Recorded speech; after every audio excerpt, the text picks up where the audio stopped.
বিশাল ব্ৰহ্মপুত্ৰই ভাঙি চুৰমাৰ কৰিছে নৈপৰীয়াৰ ৰাইজৰ সপোন।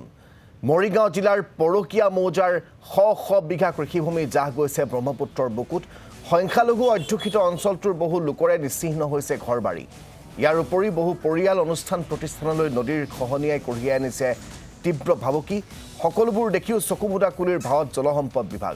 ভুক্তভোগী ৰাইজে খহনীয়া ৰোধ কৰিবলৈ মৰিগাঁও জিলা জলসম্পদ বিভাগৰ কৰ্তৃপক্ষক আবেদন নিবেদন কৰিও লাভ কৰা নাই কোনো সুফল। ব্ৰহ্মপুত্ৰৰ খহনীয়া প্ৰতিৰোধ কৰিবলৈ অসম চৰকাৰক শীঘ্ৰে ব্যৱস্থা গ্ৰহণৰ দাবী খহনীয়াগ্ৰস্ত ৰাইজৰ।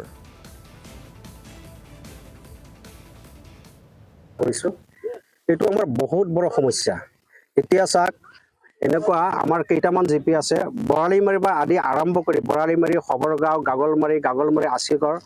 এই ইতিমধ্যে এই 2-3 মাহৰ মাজতে বানপানীৰ পুৰা তীব্ৰ খহনীয়া প্ৰায় 2 কিলোমিটাৰ 3 মিটাৰ অলৰেডি গুচি গ'ল। গতিকে এইটো আমাৰ বৃহৎ সমস্যা।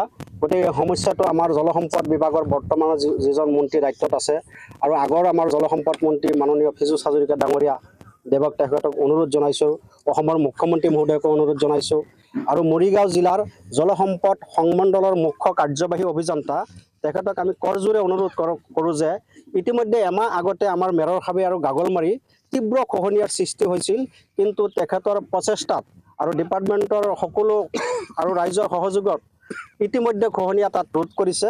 গতিকে আমাৰ এটা আশা, ইতিমধ্যে যিটো কছাৰী গাঁও আপোনাৰ পুৰা তীব্ৰ খহনীয়া ৰূপ ধৰিছে, গতিকে সোনকালে যদি ইয়াৰ বিহিত ব্যৱস্থা লয় কৰ্তৃপক্ষই, তাৰ বাবে আমি তেখেতক